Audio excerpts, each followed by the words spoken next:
बारह महीना ले लाइन मारे कोनो टूरी नहीं देखिस निहार के। 12 महीना ले लाइन मारे कोनो टूरी नहीं देखिस निहार के। आज एक झंझी जवान सुंदरिया बुलाई से आँखी मार के। धन्य धन्य हे राम मोला टूरी दे छप्पर फाड़ के।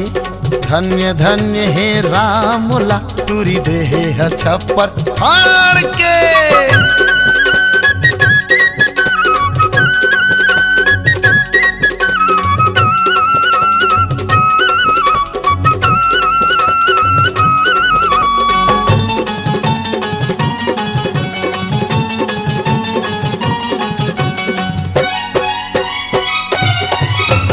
पहली भेटे एक झन कॉलेज वाली कहे वाला पिकनिक जावे का काली।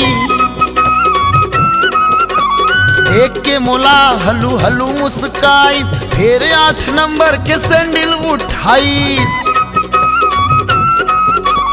दूसर भेटे एक झन गोरी में डमला छुपा रे संगी ओकर चिकनी बदनला। दूसर भेटे एक झन गोरी में डमला छुपा रे संगी ओकर चिकनी बदनला। मैडम चिल्लाइस भारी बड़बड़ाइस अंग्रेजी मजी फटकार के। देखो या सब झन हासन लागिन बैठ गए मन मार के।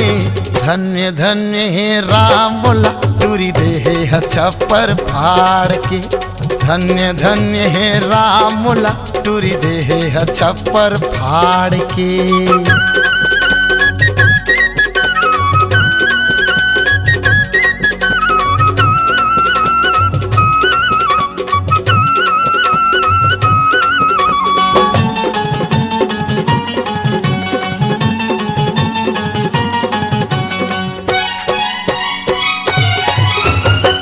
एकर संतूरी लागे गुलाब कस बोले त लागे जैसे छलका थे मधुरस। सेव सही गाल मृग नैनी है कैना अगम सुघराई एकर दूनो नैना। भपकत जवानी उम्र 16 साल लचकत थे कन्या मिर्गिन कस चाल। भपकत जवानी उम्र 16 साल लचकत थे कन्या मिर्गिन कस चाल। कैसे गढ़े हो ही गढ़वैया आएला का जादू का मंत्र मार के।